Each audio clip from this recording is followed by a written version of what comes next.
Mara aimait ces matins comme elle aimait sa tranquillité, chaud, silencieux et exempt de tout drame superflu. La maison de la rue Opibi était sa fierté, une forteresse peinte en crème dotée d'un petit balcon qui captait la première lumière honnête de la gosse. Elle l'avait achetée avant même que Percy n'apprenne à prononcer le mot « hypothèque » sans suer, et elle l'avait rénovée avec ce genre de patience qui force les carreaux à s'aligner et les portes à cesser de grincer. Le salon dégageait une légère odeur de cire au citron et d'ambition. Les rideaux tombaient avec la droiture des bonnes manières, et les œuvres d'art encadrées au mur semblaient assez coûteuses pour vous juger en silence. Percy y vivait comme un homme qui pensait que le mariage était un reçu transférant automatiquement la propriété. Il déambulait dans le couloir, son téléphone à la main, hochant la tête vers le plafond comme s'il avait personnellement installé le ciel. « Notre maison », disait-il, avec une emphase sur le nôtre qui signifiait étrangement la mienne. Mara avait l'habitude d'en rire, car l'humour est une arme douce, mais ces derniers temps, elle riait moins. Leur mariage était devenu un lieu où les mots étaient mesurés et les silences bruyants. Percy ne criait pas. Il faisait pire. Il retenait sa chaleur, tel un homme qui éteint la lumière et prétend que l'obscurité est de votre faute. Et pourtant, Mara traversait ses journées avec dignité, à la manière d'une reine arpentant son propre palais, même lorsque le garde à la porte commence à agir comme s'il possédait la couronne. Il n'avait pas toujours été ainsi. Il fut un temps où Percy regardait Mara comme si son sourire pouvait fluidifier la circulation, guérir les maux de tête et peut-être même apprendre à n'y pas à se tenir tranquille. À l'époque, il était attentif, empressé, presque assez doux pour en être suspect. Mais le confort peut transformer certains hommes en propriétaires de choses qu'ils n'ont pas construites. Avec le temps, l'admiration de Percy s'était réduite à un sentiment de dû, et ce sentiment s'était mué en impatience. Il commença à se plaindre de choses anodines, Mara lisait trop, elle travaillait trop dur, elle agissait comme si elle n'avait besoin de personne. C'était ironique, car l'orgueil de Percy voulait qu'on ait besoin de lui, mais ses habitudes donnaient l'impression que le fait d'avoir besoin de lui était une punition. Lorsque Mara le servait, il mangeait comme un juge et critiquait comme un expert. Lorsqu'elle parlait de ses objectifs, il hochait la tête comme un homme écoutant la météo, présent, mais pas investi. Il commença à traiter son calme comme de l'arrogance. Il voulait des larmes à côté desquelles il pourrait se sentir puissant, des excuses qu'il pourrait collectionner comme des trophées. Mara ne lui offrait pas cela. Elle avait la voix douce, certes, mais elle n'était pas insignifiante. Elle gardait ses observations pour elle, comme de l'argent dans une poche secrète, en sécurité, comptée, et attendant le jour où il servirait. Cette semaine-là, le téléphone de Mara tinta à l'arrivée d'un email. Un voyage professionnel de 2 semaines, confirmé et urgent. Percy lut l'objet par-dessus son épaule et siffla comme si on venait d'annoncer des cadeaux gratuits. « Encore un voyage ?» demanda-t-il, étirant le mot encore jusqu'à ce qu'il paraisse coupable. Mara hocha la tête, pliant des vêtements avec une précision soignée, comme si l'ordre pouvait faire honte au chaos et le forcer à se tenir tranquille. « C'est important, dit-elle. Percy sourit trop vite. Il proposa d'aider à faire les bagages. Il porta sa valise tel un gentleman, mais ses yeux brillaient plus qu'il n'aurait dû. Il embrassa son front, mais cela ressemblait à un tampon administratif, non à de l'affection, une validation de son absence. Mara ne perçut pas la fin dissimulée derrière sa gentillesse, car Percy était devenu un expert en simulation. Il s'enquit de l'heure de son vol, de son hôtel, de son emploi du temps, prenant le ton d'un mari attentionné tout en collectant les détails comme un homme planifiant un méfait. Et quand Mara le taquina, « Essaie de ne pas trop me manquer », Percy rit doucement et répondit, « Je me débrouillerai ». La façon dont il le dit était presque comique, comme s'il se préparait pour des vacances, et non pour un mariage. Si Mara avait été du genre à lire les présages, elle aurait remarqué la façon dont la maison semblait retenir son souffle. Le jour du départ de Mara, le ciel était clair et impudique, le genre de matin qui donne à la trahison une allure propre. Elle portait une tenue simple, pratique et élégante. L'uniforme d'une femme qui gérait des affaires tout en se souvenant de s'hydrater la peau. Percy insista pour l'accompagner jusqu'au portail tel un héros de cinéma, sauf que le sourire du héros n'atteignait pas ses yeux. « Appelle-moi quand tu atterris », dit-il, la voix douce, les épaules détendues, les mains serviables. Mara l'étudia une demi-seconde de trop, non pas parce qu'elle soupçonnait une infidélité, mais parce que la version de Percy qui lui donnait autrefois le sentiment d'être chez elle lui manquait. Elle l'embrassa légèrement et monta dans le taxi. Percy fit un signe de la main jusqu'à ce que la voiture tourne au coin de la rue. Au moment où elle disparut, son visage changea, comme un masque que l'on pose doucement sur une table. Il n'avait pas l'air triste. Il avait l'air soulagé. Il rentra à l'intérieur et inspira profondément, comme si la liberté avait une odeur. Puis il prit son téléphone et tapa avec la rapidité d'un homme qui avait répété le message dans sa tête. Viens. Elle est partie. Pas de poésie. Pas de culpabilité. Juste une permission. Mara arriva à son hôtel plus tard ce jour-là, fatiguée mais stable. Elle défit ses bagages avec des routines silencieuses, suspendant ses vêtements, plaçant son parfum sur la commode, alignant ses chargeurs comme des soldats. Elle appela Percy. Il répondit rapidement, presque trop rapidement, et demanda des nouvelles de son vol comme quelqu'un lisant un script. « Comment est la chambre » demanda-t-il. « Bien, dit-elle. »« Et toi » Percy gloussa. « Je vais bien. La maison est calme. » Cela aurait dû être réconfortant. Mais quelque chose dans son ton semblait étrange, comme un homme décrivant le calme comme une opportunité, et non comme une ambiance. Mara se dit qu'elle réfléchissait trop. Le travail avait le don de rendre les petits soucis plus bruyants. Elle se concentra sur ses tâches, ses réunions, ses délais. Pourtant, à l'arrière-plan de son esprit, une alarme douce sonnait, faible mais persistante. Cette nuit-là, en s'endormant, elle rêva de portes qui se fermaient et de clés changeant de main. Elle se réveilla et rit d'elle-même. Le stress fait de la gymnastique dans ma tête, marmonna-t-elle avant de se rendormir, ignorant que dans son propre lit, chez elle, Percy allait bientôt s'allonger aux côtés d'une femme qui n'était pas elle. De retour à la maison, Percy fit vite. Il ouvrit les fenêtres, vaporisa du désodorisant et mit la musique trop fort, trop excité, tel un adolescent laissé seul pour le week-end. Lorsque la maîtresse arriva, elle entra avec une assurance qui ne demandait aucune permission. Elle regarda autour d'elle lentement, ses yeux scannant les meubles, la décoration, les lignes épurées que Mara aimait tant. « C'est donc ça, ses goûts » dit la maîtresse en plissant le nez comme si la maison l'offensait. Percy rit, désireux d'impressionner. « C'est à nous » corrigea Théil, et elle sourit comme s'il lui avait tendu une couronne. Elle posa son sac à main sur la table de Mara sans sourciller. Elle retira ses chaussures comme si elle était chez elle. Percy la regardait avec la fierté d'un homme qui pensait avoir amélioré sa vie, ignorant qu'il avait simplement invité le chaos dans l'ordre de quelqu'un d'autre. « Détends-toi, lui dit-il. Elle ne rentrera pas de sitôt. » La maîtresse jeta un coup d'œil aux photos de famille, puis à Percy, et eut un sourire en coin. « Alors amusons-nous, dit-elle. » Et juste comme ça, la maison qui avait autrefois été un sanctuaire commença à apprendre un nouveau son, l'irrespect portant du parfum. Dès la deuxième nuit, la maison commença à ne plus se reconnaître elle-même. Percy se réveilla tard, s'étira comme un roi sans responsabilité et traversa le salon pieds nus, enjambant des chaussures qui n'étaient pas celles de sa femme. La maîtresse se prélassait sur le canapé, faisant défiler son téléphone, les jambes croisées avec confiance, comme si elle avait payé le loyer avec son audace. Elle commentait désormais la décoration librement, qualifiant les coussins de trop sérieux et les tableaux muraux de prétentieux. Percy riait avec elle, encouragé par la facilité avec laquelle elle rejetait les choses que Mara avait choisies avec soin. Il appréciait cette version de lui-même, incontestée, admirée, sans contrôle. Il raconta à la maîtresse des histoires sur son mariage, soigneusement éditées pour se faire passer pour un incompris et faire passer Mara pour une femme froide. « Elle est toujours occupée » dit-il en secouant la tête théâtralement. « Travail, travail, travail. » La maîtresse hocha la tête comme un thérapeute qui aurait déjà choisi son camp. Elle suggéra de réorganiser la table à manger. Percy accepta. Ensemble, ils déplacèrent légèrement les meubles, pas assez pour être utiles, mais assez pour être symboliques. L'irrespect n'arrive pas toujours bruyamment. Parfois, il entre doucement et déplace les choses juste assez pour annoncer sa domination. Cet après-midi-là, Percy fit faire à la maîtresse une visite dont elle n'avait pas besoin. Il ouvrit les placards en hôte, non en invité, et se vanta de la maison comme si son nom était gravé sur les murs.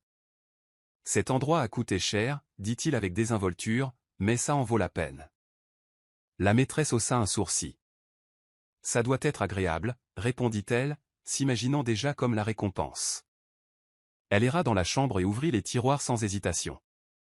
Les vêtements de Mara y reposaient soigneusement pliés, les effluves de son parfum s'accrochant obstinément à l'air. La maîtresse souleva un foulard en soie et rit. « Elle s'habille comme quelqu'un qui a peur du plaisir, dit-elle. » Percy gloussa, bien qu'une petite part de lui ressentit quelque chose proche de la culpabilité brève, faible, facilement ignorée. Au lieu de l'arrêter, il s'appuya contre le chambranle de la porte et la regarda essayer les pantoufles de Mara. Elle lui allait. La maîtresse sourit plus largement. « Tu vois, dit-elle. C'est comme si j'étais destinée à être ici. » Percy ne contredit pas. Il aimait le son du destin quand celui-ci excusait ses choix. Cette nuit-là, la chambre d'Amy perdit toute son utilité. Percy suivit la maîtresse dans la chambre principale avec une assurance qui le surprit lui-même. Il le justifia avec aisance, c'est juste un lit. La maîtresse s'allongea la première, s'étirant comme pour revendiquer le territoire. Elle commenta la douceur des draps, l'aspect coûteux de chaque chose. Percy la rejoignit, ignorant la photo encadrée sur la table de nuit, lui et Mara souriant d'une époque où les sourires signifiaient quelque chose. Il la retourna face contre table, sans réfléchir. Les rires emplirent la pièce, insouciants et forts. Dehors, la maison absorbait cela silencieusement, comme le font toujours les murs. Quelque part à travers la ville, Mara dormait paisiblement, ignorant que l'espace qu'elle avait construit avec intention était envahi par l'arrogance. Percy s'endormit avec satisfaction, croyant gagner quelque chose, l'amour, la liberté, l'excitation, et ne réalisant jamais qu'il ne faisait qu'emprunter le confort d'un lieu qui pouvait légalement se réveiller un matin et le rejeter. Au 4e jour, la maîtresse n'agissait plus comme une visiteuse. Elle agissait comme une remplaçante. Elle se leva tôt, attacha ses cheveux dans un foulard trouvé dans le tiroir de Mara, et entra dans la cuisine comme si elle y cuisinait depuis des années. Elle critiqua la disposition des assiettes, se plaignit du manque d'épices qu'elle préférait, et déclara le café trop doux. Percy l'observait avec un mélange d'amusement et de malaise, mais il ne dit rien. Le silence était devenu sa façon préférée d'éviter les responsabilités. Quand elle suggéra de changer les rideaux, il hocha la tête. Quand elle dit que la maison avait besoin de plus de vie, il acquiesça, même si la vie était exactement ce que Mara lui avait donné. La maîtresse riait fort au téléphone, désignant Percy avec désinvolture par l'expression « mon homme », et la maison renvoyait l'écho de cette phrase avec incrédulité. Percy aimait la sonorité de ces mots. Les titres peuvent enivrer les gens qui n'ont rien fait pour les mériter. Cet après-midi-là, la maîtresse invita quelqu'un brièvement, juste une amie, sans demander à Percy. Il hésita, puis l'autorisa, savourant le pouvoir d'être l'homme aux commandes. La visiteuse complimenta la maison, et la maîtresse accepta les louanges librement. « Merci, dit-elle, comme si le compliment lui appartenait. » Percy ressentit une étrange fierté mêlée d'anxiété. Il se dit qu'il réfléchissait trop, encore une fois. Après tout, Mara était loin, occupée, injoignable. Il se convainquit que ce qu'elle ne voyait pas ne pouvait pas compter. Ce soir-là, il lui envoya un court message, « J'espère que le travail se passe bien. » C'était une performance, et Percy jouait bien son rôle. Mara répondit poliment, ignorant que son absence avait été interprétée comme une permission. Plus tard dans la soirée, Percy et la maîtresse étaient assis dans le salon, pieds sur la table, télévision hurlante. Elle le taquinait à propos de sa femme, qualifiant Mara de trop sérieuse et trop contrôlée. Percy rit faiblement, défendant Mara sans conviction, non pas parce qu'il la respectait, mais parce qu'une part de lui se souvenait encore de qui elle était pour lui autrefois. La maîtresse balaya cela de la main. « Détends-toi, dit-elle. Les femmes comme elles pensent toujours qu'elles possèdent les choses juste parce qu'elles les ont payées. » Percy rit à nouveau, plus fort cette fois, laissant passer la remarque comme une blague inoffensive. Il ne la corrigea pas.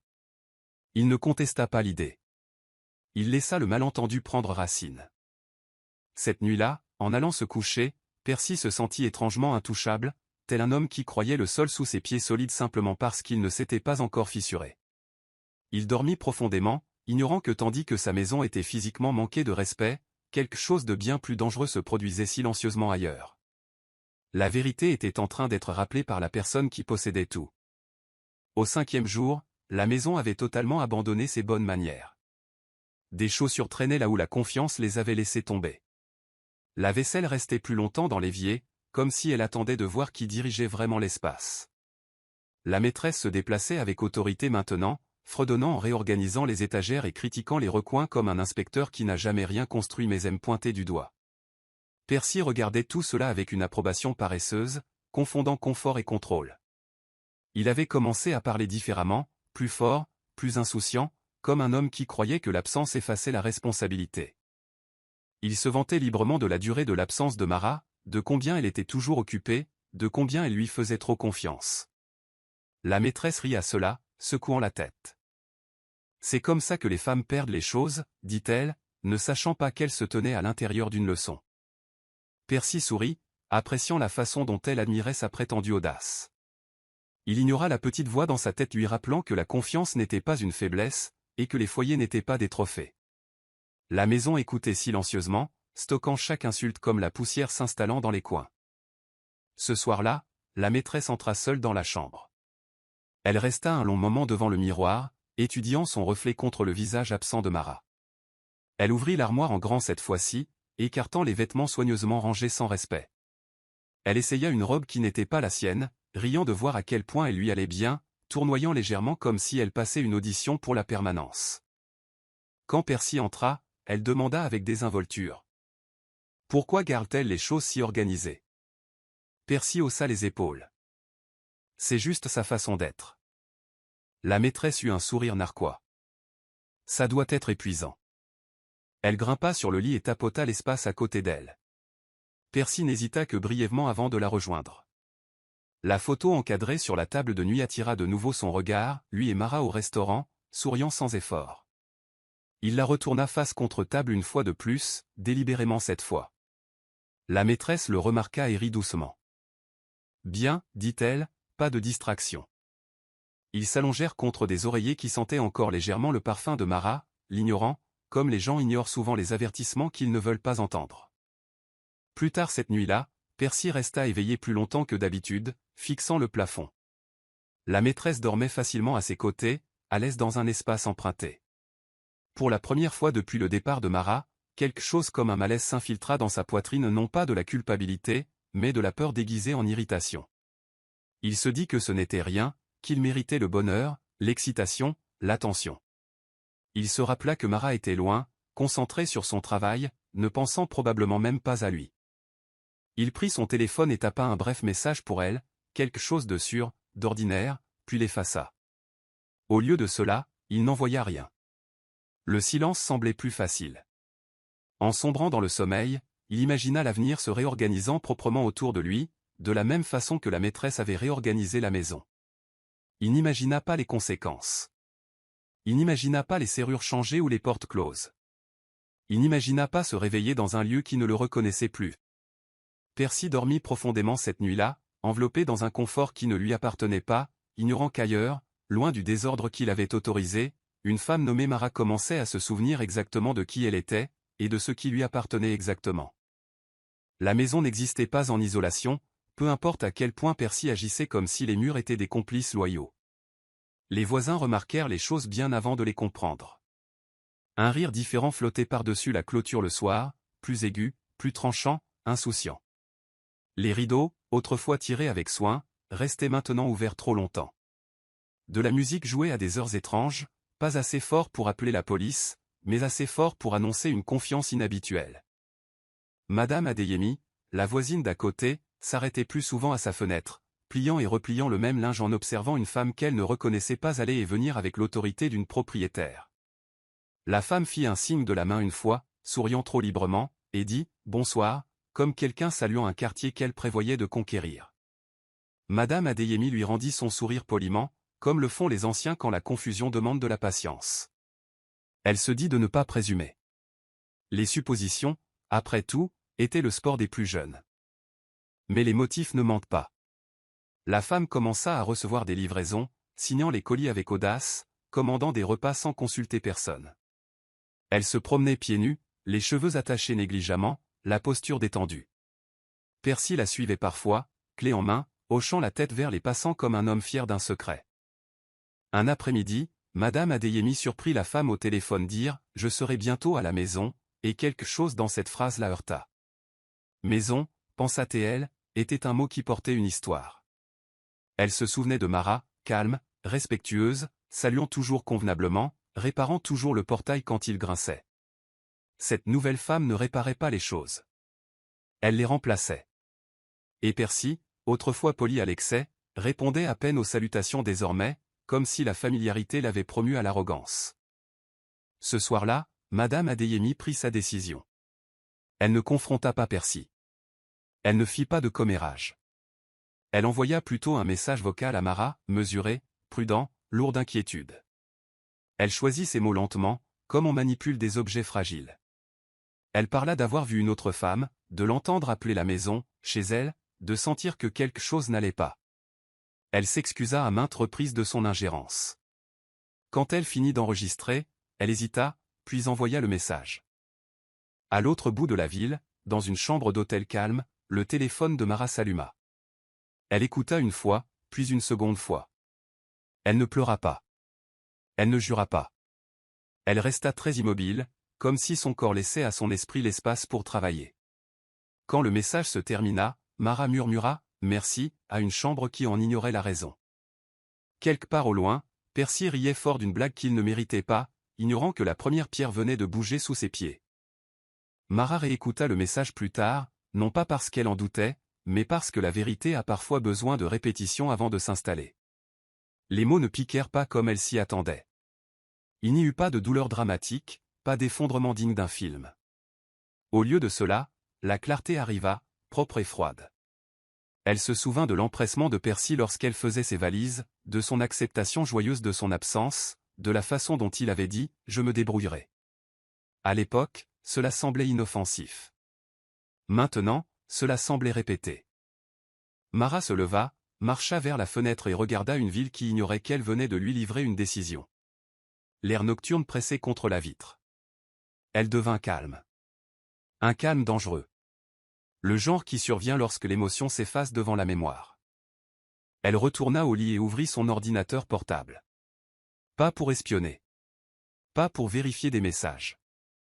Elle ouvrit un dossier simplement intitulé « Propriété ». À l'intérieur se trouvaient des documents scannés, des contrats, des reçus, des choses dont Percy ne s'était jamais soucié, car la paperasse l'ennuyait. Elle fit défiler lentement, lisant les noms, les dates, les signatures. Son nom apparaissait là où cela comptait. Celui de Percy n'y était pas. La maison avait été à elle bien avant le mariage. Bien avant le compromis. Bien avant que l'amour n'essaie de flouter les lignes que la loi gardait nettes. Marat expira un petit son, presque un rire. C'était donc cela que Percy avait pris pour de la faiblesse, son silence. Il pensait que sa douceur signifiait la reddition. Il pensait que son calme signifiait l'ignorance. Il avait pris sa gentillesse pour une permission. Elle ferma le dossier et s'adossa, fixant le plafond. Pendant un bref instant, elle envisagea d'appeler Percy, de poser des questions, d'exiger des explications, de laisser les larmes parler. La pensée passa rapidement point et la confrontation lui accorderait du temps. Le temps lui fournirait des histoires. Les histoires lui offriraient des excuses. Marat n'avait aucun intérêt pour cela. Elle saisit son téléphone, non pas pour appeler son mari, mais pour rechercher des contacts qu'elle n'avait pas sollicités depuis des années, des professionnels, des gens qui respectaient les limites et les contrats. Les coins de sa bouche se soulevèrent légèrement, non par joie, mais par certitude. Quelque part, dans une maison qu'il croyait en toute sécurité sous son contrôle, Percy s'installait plus profondément dans le confort. Et au loin, sans élever la voix ni briser le moindre objet, Marat s'apprêtait à lui rappeler une vérité qu'il avait oubliée. La propriété ne s'annonce pas. Elle agit, tout simplement. Le matin arriva dans la chambre d'hôtel de Marat, sans cérémonie. La lumière du soleil se glissa à travers les rideaux, effleurant le bureau, la chaise, la tasse de café silencieuse qu'elle n'avait pas finie la veille. Elle se réveilla reposée, ce qui la surprit. La trahison vole souvent le sommeil, mais la clarté l'avait bordée avec douceur. Elle se doucha, s'habilla et suivit sa routine avec une stabilité qui lui semblait presque étrangère. En se brossant les cheveux, elle croisa son reflet et s'arrêta. Il n'y avait aucune dévastation dans ses yeux, seulement de la concentration. Marat sourit faiblement, non parce qu'elle était satisfaite, mais parce qu'elle comprenait une chose importante. La panique était un luxe qu'elle ne pouvait se permettre. Elle s'assit au bureau, ouvrit à nouveau son ordinateur portable et examina les documents avec un regard neuf. Elle ne les survola pas. Elle lut chaque ligne, chaque clause, chaque date, savourant la précision des termes. La maison était à elle, proprement, légalement, indiscutablement. Il en avait toujours été ainsi. Le mariage n'avait jamais réécrit la vérité. Il avait seulement fait oublier celle-ci à Percy. Elle commença à planifier comme elle faisait tout le reste, calmement et minutieusement. Elle dressa une liste, non pas d'émotions, mais d'actions. Les contacts d'abord. Elle envoya un courriel à un professionnel de l'immobilier en qui elle avait confiance, quelqu'un qui valorisait l'efficacité plus que les commérages. Le message était bref et factuel. J'ai besoin de vendre une propriété rapidement. Paiement comptant privilégié. Discrétion exigée. Elle n'expliqua pas pourquoi. Les explications invitent aux opinions, et Mara n'était pas là pour recueillir des avis. Elle enchaîna avec un appel à un contact juridique, confirmant les détails, les délais, les possibilités. Son ton était calme, presque léger. À l'autre bout du fil, les professionnels répondirent de même.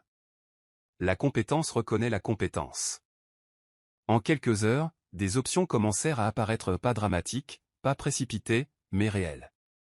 Mara accepta cette satisfaction tranquillement, comme une femme rangeant une arme qu'elle espérait ne plus avoir à utiliser.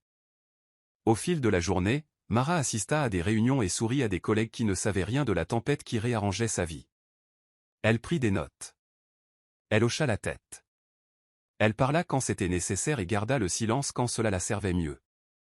Entre deux sessions, elle vérifia son téléphone une fois, vit un message désinvolte de Percy, « J'espère que tes réunions se passent bien », et le laissa sans réponse. Non pas comme une punition, mais comme un exercice. Elle pratiquait une nouvelle habitude, agir sans réagir. Ce soir-là, en rentrant à son hôtel, elle se sentit plus légère. L'avenir n'était plus un brouillard d'incertitude. C'était une série d'étapes, clairement balisées. Percy croyait que le temps jouait en sa faveur. Mara savait que non. Le temps, comme l'immobilier, favorisait ceux qui savaient le détenir. De retour à la maison, Percy s'était totalement détendu dans une routine qui ne demandait aucune prudence. Il se levait tard, mangeait avec indolence et traversait les pièces comme un homme pour qui la permanence était garantie. La maîtresse se prélassait confortablement, faisant défiler des annonces sur son téléphone, pointant du doigt les choses qu'elle voulait changer. Cet endroit serait mieux avec des murs plus clairs, dit-elle en faisant un large geste. Percy hocha la tête, écoutant distraitement, imaginant déjà un futur qui effaçait commodément la femme qui payait pour tout cela. Il plaisanta sur les rénovations, les invités, et sur la façon dont les gens enviaient toujours ce qu'ils n'avaient pas gagné. La maîtresse riait, savourant ce fantasme. Ni l'un ni l'autre ne remarquait à quel point la confiance les avait rendus négligents. La négligence laisse des traces. Cet après-midi-là, Percy reçut un appel qu'il n'attendait pas. Ce fut bref, professionnel et troublant d'une manière qu'il n'arrivait pas tout à fait à saisir. Il l'écarta, supposant qu'il s'agissait d'un démarchage ou d'une erreur. Quand la maîtresse l'interrogea, il balaya la question d'un geste. Rien d'important, dit-il avec la certitude désinvolte de quelqu'un qui n'a jamais vérifié la solidité du sol sous ses pieds. Ils passèrent le reste de la journée à errer d'une pièce à l'autre, allumant les lumières inutilement, laissant les fenêtres ouvertes, occupant l'espace bruyamment. La maison tolérait cela comme elle tolérait la poussière, patiemment, temporairement. Dehors, le quartier continuait d'observer. Les gens remarquaient une nouvelle voiture garée trop souvent. Ils remarquaient les éclats de voix, les rires insouciants. Ils remarquaient que Percy ne saluait plus les anciens correctement. Les observations s'empilaient silencieusement, comme des preuves attendant d'être classées dans un dossier. Cette nuit-là, Percy s'allongea dans le lit à côté de sa maîtresse, faisant défiler l'écran de son téléphone, l'ennui s'insinuant là où l'excitation vivait autrefois. Il envisagea d'appeler Mara, non par culpabilité, mais par habitude. Il ne le fit pas. Il se dit qu'il n'y en avait pas besoin. Tout allait bien. La maison était chaude, le lit confortable, et l'avenir, croyait-il, assuré. Il ferma les yeux avec la satisfaction d'un homme qui pensait avoir échappé aux conséquences en courant plus vite que l'honnêteté. Ailleurs, dans une autre ville, Mara examinait un message confirmant l'intérêt d'un acheteur. Elle le lut une fois, répondit simplement, et posa son téléphone. Deux personnes dormirent cette nuit-là avec des conceptions très différentes de la réalité. L'un croyait que le confort était permanent. L'autre savait que la permanence était une question de paperasse et de timing. Le lendemain matin, le téléphone de Mara vibra avant son réveil. Elle lut le message sans s'asseoir. Acheteur confirmé. Content. Clôture flexible. C'était le genre de phrase qui portait du poids sans faire de drame. Elle répondit par un simple « procédé », puis posa le téléphone face contre table, comme pour empêcher l'avenir d'interrompre sa matinée. Elle s'habilla avec soin, choisit une teinte de rouge à lèvres apaisante et vaqua à ses occupations comme si rien de remarquable ne se produisait. Car pour Mara, les choses remarquables se produisaient lorsque la préparation rencontrait l'opportunité. Entre deux réunions, elle revit les échéanciers. Les signatures numériques étaient prêtes. Les confirmations juridiques étaient nettes. Il n'y aurait aucun retard déguisé en inquiétude. Tout était légal, documenté et calme. Le calme était important. Le calme privait Percy de la performance théâtrale qu'il tenterait peut-être de livrer plus tard. Au déjeuner, Mara s'assit seule et regarda les gens s'agiter autour d'elle avec une urgence ordinaire. Elle se sentait étrangement détachée, comme une femme regardant la pluie tomber depuis l'intérieur d'un bâtiment solide. Elle songea brièvement à confronter Percy, imagina sa confusion, ses explications, la façon dont il pourrait transformer le remords en théâtre. Cette pensée l'ennuya. La confrontation inviterait à la négociation, et elle n'avait rien à négocier. Elle ne réclamait pas l'amour. Elle réclamait le contrôle. La maison n'avait jamais été une question de briques et de peinture. C'était une question de respect. Percy avait traité le respect comme une suggestion. Mara préférait les règles. Elle signa électroniquement un document préliminaire, la main sur l'expression neutre. Avec ce clic, quelque chose bascula, subtil, irréversible. Elle finit son repas, laissa un pourboire poli et retourna travailler. Ce soir-là, elle reçut un appel de son contact juridique confirmant les prochaines étapes. La prise de possession serait immédiate. Les avis seraient signifiés.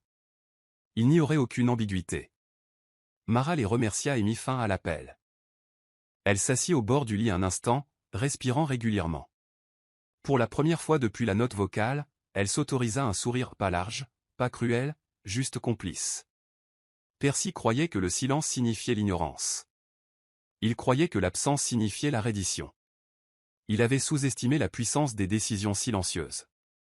Alors que la nuit tombait, Mara dormit profondément, du sommeil qui vient avec la certitude.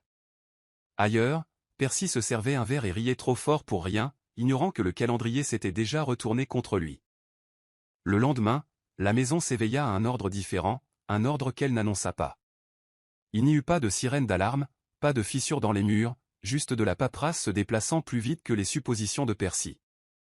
Alors que lui et sa maîtresse s'attardaient au petit déjeuner, une chaîne d'actions se déroulait hors de leur conscience. Confirmation envoyée. Transfert effectué. Instructions activées. Percy se plaignit que le grille-pain était trop lent et plaisanta sur la nécessité d'en acheter un nouveau. La maîtresse roula des yeux et suggéra une virée shopping. Ils parlèrent d'amélioration et de projets avec l'assurance désinvolte de gens qui pensaient que demain leur appartenait par défaut. La mi-journée apporta un coup à la porte auquel Percy ne répondit pas immédiatement. Il supposa que c'était une livraison et l'ignora d'un geste. Quand les coups reprirent, plus fermes, patients, il fronça les sourcils et alla ouvrir. L'échange fut bref et professionnel. Des documents furent présentés. Des noms furent confirmés. L'irritation de Percy flamba, puis s'estompa en confusion. Il ne signa rien. Il n'accepta rien. Il rit une fois, pensant que c'était une erreur. La personne à la porte resta polie. La politesse, Percy le réaliserait plus tard, peut être bien plus dangereuse que la colère. La porte se referma, laissant derrière elle une fine couche de malaise qui se déposa dans la maison comme de la poussière. La maîtresse sentit le changement immédiatement. Elle posa des questions auxquelles Percy ne put répondre de manière convaincante. Il haussa les épaules, balaya le sujet, suggéra de sortir prendre l'air. Ils revinrent plus tard dans un silence qui semblait différent, moins accueillant, plus observateur. Percy essaya de s'en débarrasser en montant le son de la télévision, en ouvrant les fenêtres, en faisant du bruit. Le bruit n'aida pas. Cette nuit-là, il resta éveillé plus longtemps que d'habitude, faisant défiler son téléphone, se demandant s'il devait appeler Mara. Il ne le fit pas. L'orgueil lui chuchota que tout allait bien. L'expérience lui dit de dormir. Il choisit l'orgueil. Dans une autre ville, Mara examina une confirmation finale et répondit par un seul mot, approuvé. Deux vies continuaient sur des voies parallèles, l'une accélérant vers les conséquences, l'autre déjà au-delà. La confiance de Percy s'engraissait du silence de Mara. Il la portait comme un costume d'apparat trop grand, théâtral et légèrement ridicule. Ce matin-là, il déambulait dans la maison, le téléphone collé à l'oreille, parlant plus fort que nécessaire, comme si les murs avaient besoin d'entendre qu'il était un homme d'importance. La maîtresse était assise à la table de la salle à manger, jambes croisées, buvant du thé dans la tasse de Mara, comme si la porcelaine changeait automatiquement de loyauté dès que des lèvres la touchaient. Elle riait aux blagues de Percy, même celles qui n'étaient pas drôles, car la flatterie est un loyer bon marché et elle payait en gros. Percy pointa le salon du doigt et dit « On changera ça bientôt », tel un politicien promettant des routes qu'il ne construira jamais. La maîtresse hocha la tête, les yeux brillants, non d'amour, mais de calcul. Elle n'admirait pas Percy. Elle admirait ce qu'elle pensait que Percy contrôlait. Plus tard, elle commença à se montrer plus audacieuse. Elle posta une photo anodine de la maison, un intérieur correspondant à son statut, rien qui ne criait « maîtresse », mais assez pour chuchoter « je vis bien ». Quand Percy la vit, il gloussa. « Laisse-les envier », dit-il. « Les gens aiment parler. » La maîtresse répondit « Tant que c'est de toi qu'ils parlent, tout va bien. » Percy aima cela. Il aimait être le centre de quelque chose, même si c'était un mensonge. Il avait toujours préféré les applaudissements à la vérité. Il traversait les pièces comme un propriétaire ouvrant les portes, tapotant les murs, commentant les réparations à faire comme si la maison lui devait de la gratitude. La maîtresse le suivait comme une ombre ayant appris à sourire. Ce soir-là, Percy s'assit sur le balcon, regardant les lampadaires en contrebas, racontant à sa maîtresse des histoires sur ses sacrifices. Il prétendit qu'il portait le mariage à bout de bras, que les voyages d'affaires de Mara étaient la preuve qu'elle ne l'estimait pas, qu'il méritait le bonheur. La maîtresse hocha la tête et dit « Tu es un homme bon », sur le même ton que les gens utilisent quand ils veulent plus de cadeaux. Percy ne le remarqua pas. Ou peut-être le remarqua-t-il et préféra-t-il cela quand même. Il leva son verre et dit « Au nouveau départ ». La maîtresse trinqua contre le sien, souriant largement. À l'intérieur de la maison, l'horloge continuait son tic-tac patiemment, insensible aux promesses. Quelque part au loin, Mara examinait un autre message de confirmation et ne souriait pas du tout. Elle ne portait pas de toast. Elle concluait l'affaire. Le jour de la signature arriva calmement, comme le font souvent les choses sérieuses, pas de trompette, pas de foule, juste une porte passant d'une main à une autre. Mara se réveilla tôt, vérifia ses courriels et lut les documents finaux avec le calme d'une femme lisant une recette qu'elle a cuisinée 100 fois. Chaque signature était correcte. Chaque clause était à sa place, comme des soldats bien entraînés. Elle signa ce qui devait être signé, confirma ce qui devait être confirmé, et garda une voix égale durant le bref appel avec son contact juridique. Le processus fut net, rapide et légal. Il n'y eut pas de discours dramatique, pas de longues prières, pas de mains tremblantes. Mara n'avait pas besoin de courage. Elle avait besoin de précision. Et de la précision, elle en avait à revendre. De retour à la maison, Percy n'avait aucune idée que ce n'était plus sa scène. Il passa l'après-midi avec sa maîtresse, regardant des films et riant, s'arrêtant parfois pour se plaindre du sérieux de Mara, comme si le sérieux était un crime et non une compétence de survie. La maîtresse dit, « Imagine sa tête quand elle découvrira que tu es passé à autre chose. » Percy rit. « Elle ne fera rien, répondit-il. Elle parle beaucoup parfois, mais elle est tendre. » Le mot « tendre » atterrit entre eux comme une insulte déguisée en compliment. La maîtresse sourit, car la tendresse chez une autre femme ressemble toujours à de la faiblesse pour quelqu'un qui profite de votre douleur. Ce soir-là, Percy s'endormit tôt. La maîtresse dormit à ses côtés, confortable dans une paix volée. Dans une autre ville, Mara reçut la confirmation finale que la propriété avait été transférée et que la prise de possession était programmée. Elle la lut une fois, tapa une courte réponse et posa son téléphone. Puis elle se lava le visage lentement, comme pour rincer une version d'elle-même qui tolérait le manque de respect. Elle s'allongea sur le lit d'hôtel et fixa le plafond un instant, laissant le silence parler. Il n'y eut pas de larmes, juste une certitude tranquille s'installant dans ses os. Tandis que Percy dormait sous un toit qu'il ne possédait plus, Mara dormait sous le soulagement léger d'une décision accomplie. Ce n'était pas une vengeance pour elle. C'était l'ordre qui était rétabli. Le matin arriva avec des coups à la porte qui ne correspondaient pas à l'humeur de Percy. Il ouvrit les yeux lentement, agacé par l'interruption, comme si le monde était impoli de ne pas demander la permission avant d'exister. La maîtresse, à moitié réveillée, marmonna quelque chose sur les gens qui ne respectent pas la vie privée. Percy se traîna hors du lit en grommelant et se dirigea vers l'entrée en chaussons, qui semblait soudain trop bruyant sur le sol.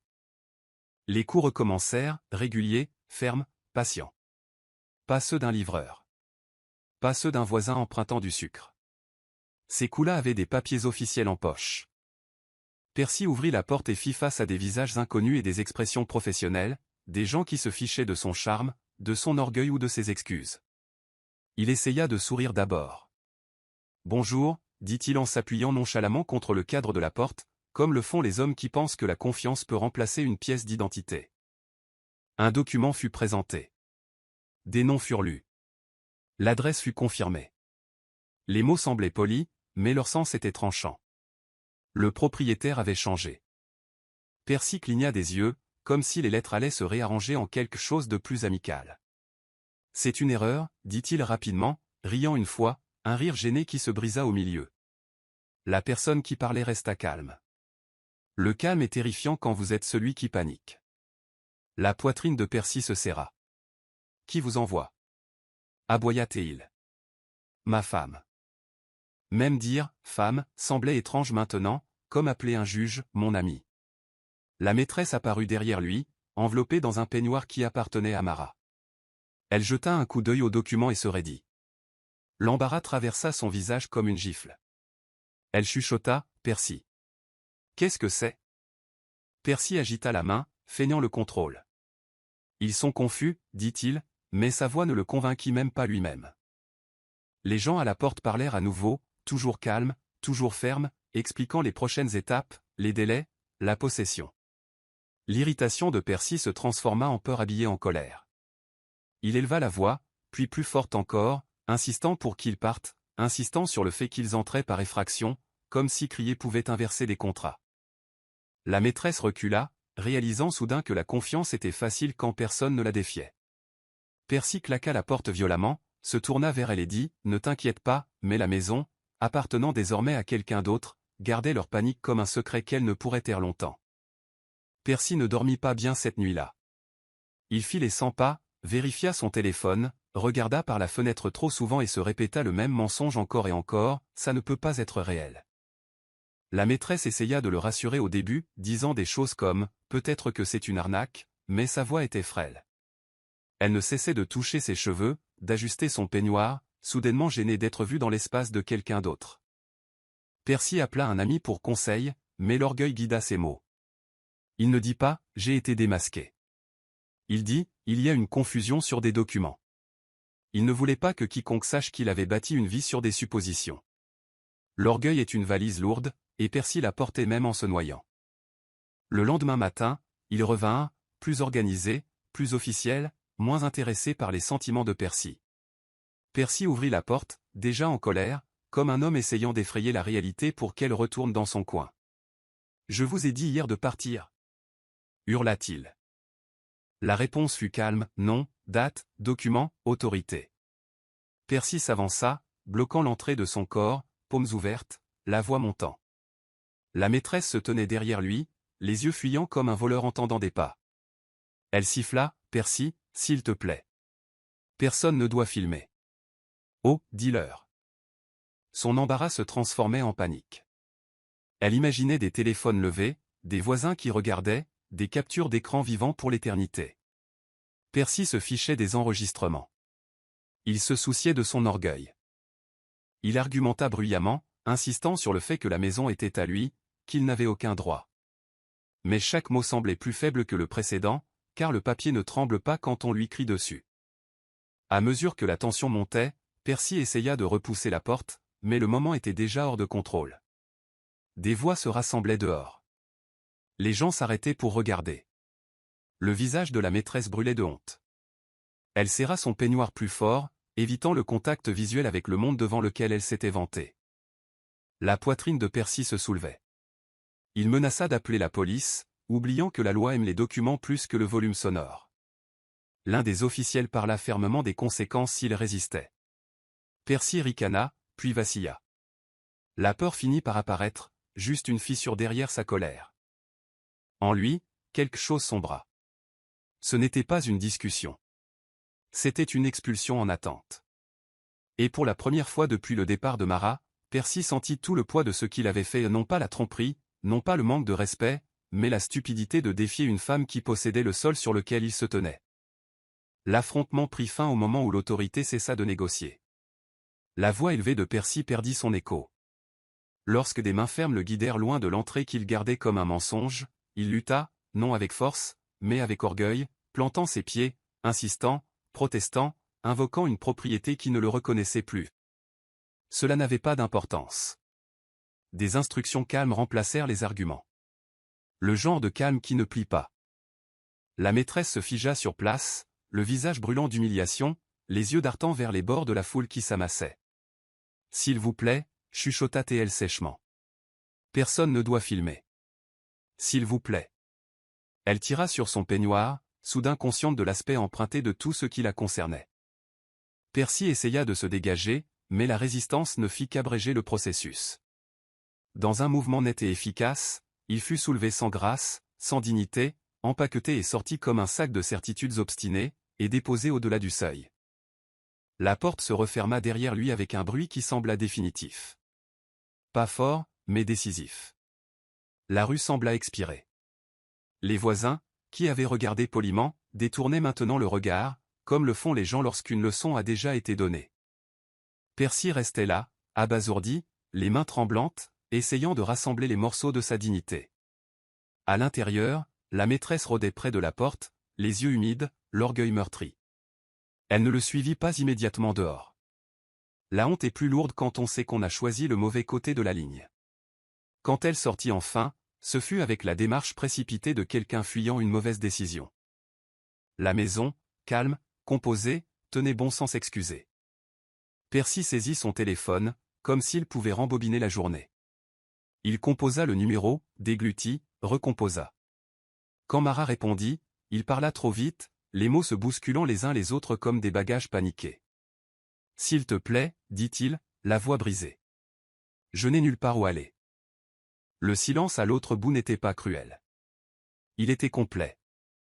Percy supplia comme le font les hommes quand l'orgueil perd enfin prise, sincère, frénétique, promettant de changer du tout au tout. Il s'excusa pour des choses qu'il n'avait pas comprises avant, les nommant maladroitement, comme si la reconnaissance seule pouvait inverser les conséquences. « J'ai fait une erreur, dit-il. Je peux arranger ça. » Il expliqua la scène par fragments, sautant les parties qui l'embarrassaient le plus. Il ne mentionna pas avoir été porté dehors. Il ne mentionna pas la foule. Il demanda la pitié comme un prêt temporaire. « Juste pour l'instant, dit-il. Laisse-moi revenir. » Puis il ajouta la requête qui rendit la ligne silencieuse à nouveau. « Nous, dit-il prudemment, pourrions rester. Moi et elle. Juste en attendant. » Il se précipita pour justifier, trébuchant sur les raisons. « Ce ne sera pas long. C'est juste jusqu'à ce que les choses se calment. » Mara refusa sans élever la voix. Elle donna des raisons qui semblaient presque polies et totalement absurdes, la maison était trop calme pour les mensonges, elle avait développé une allergie au manque de respect, la chambre d'amis avait pris sa retraite et n'hébergeait plus les mauvaises décisions, son calendrier n'acceptait plus le chaos. Elle dit tout cela calmement, comme si elle lisait le règlement intérieur d'un bureau. Percy essaya de l'interrompre. Elle ne le permit pas, non, dit-elle doucement, et elle mit fin à l'appel. La maîtresse le regarda baisser le téléphone, lisant la réponse sur son visage. « Qu'est-ce qu'elle a dit » demanda-t-elle, sachant déjà. Percy ne répondit pas. Il s'assit sur le trottoir, les coudes sur les genoux, fixant le sol comme s'il allait s'ouvrir pour le cacher. La maîtresse vérifia son téléphone, puis la rue, puis Percy. Elle s'éloigna, physiquement et émotionnellement. L'opportunité a tendance à partir lorsque le risque arrive. À la tombée de la nuit, la maîtresse avait pris sa décision. Elle fit ses bagages rapidement, choisissant les objets ayant une valeur de revente, évitant tout contact visuel. Son assurance d'auparavant s'était évaporée, remplacée par une retraite efficace. « Je n'ai pas signé pour ça, dit-elle, sans méchanceté, sans excuse. » Percy hocha la tête, trop fatigué pour argumenter. Elle partit avec la promesse de donner des nouvelles, ce qui ressemblait à un adieu. Percy la regarda partir, réalisant que la loyauté bâtie sur la commodité s'effondre au contact des conséquences. Seul, il fit défiler ses contacts, sautant les noms qui en savaient trop, ne s'arrêtant sur aucun. La vérité le pressait de toutes parts. Il n'avait nulle part de respectable où dormir. La maison n'était plus là. La maîtresse n'était plus là. L'histoire qu'il se racontait s'était terminée sans suite. Une seule option restait, la maison familiale. Elle pesait lourd dans son esprit, pleine d'anciens, de questions et de souvenirs qui ne permettaient pas l'honnêteté sélective. Il décida alors que ce serait un secret. Il en dirait peu.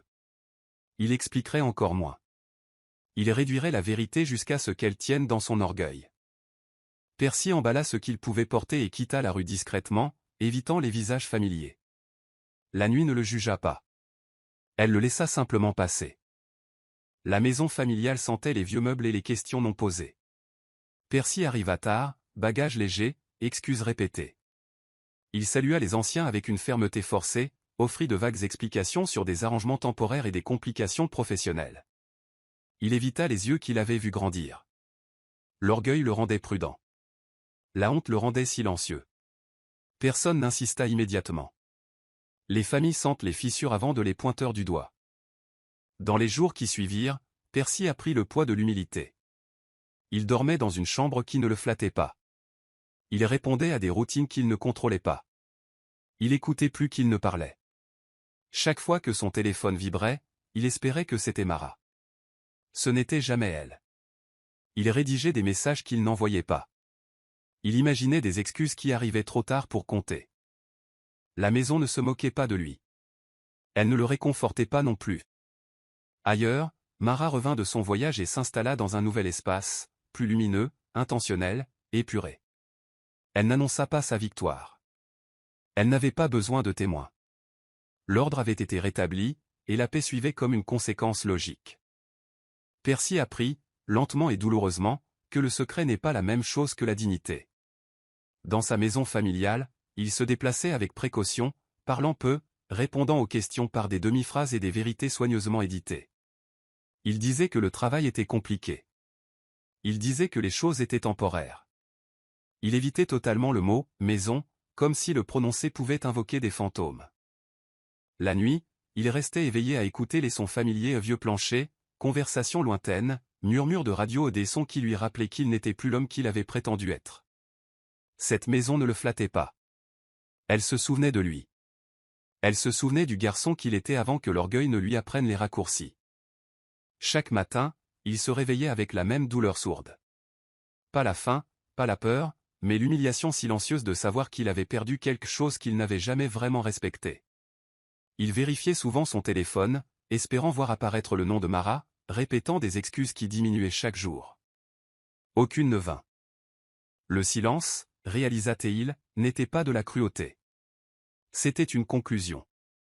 Des jours passèrent, puis des semaines. Percy évitait les itinéraires familiers, les gens familiers, les questions familières. Il gardait la vérité pliée serrée, craignant que si elle se dépliait, elle ne déchire le peu de sang-froid qui lui restait. La maîtresse n'appela jamais plus. Quelle que soit l'assurance qu'elle portait autrefois, elle s'était évaporée avec la commodité. Percy ne maudit pas son absence. Il l'a compris.